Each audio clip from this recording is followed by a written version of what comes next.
Hey everyone, found another nature trail right here in Laurel. So I'm just going to take a little quick walk and see what's up.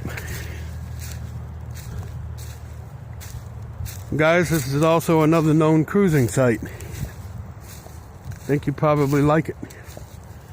Secluded, real nice. Pretty nice back here, you really don't have to go in too far.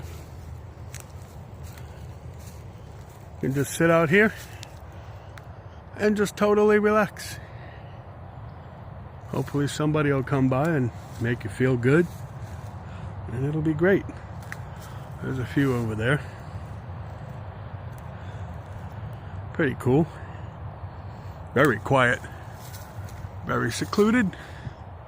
It's a little spot off I-59 North.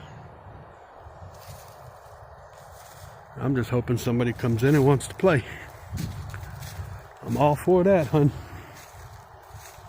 All for it. Don't have to go back in here too far either.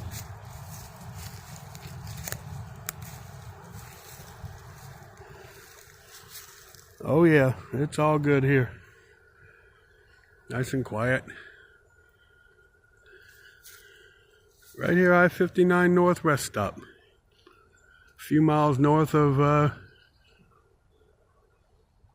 the 16th Avenue exit by the Waffle House. I'll make a more video. I'll let you know if it's a good cruising spot or not. We shall see.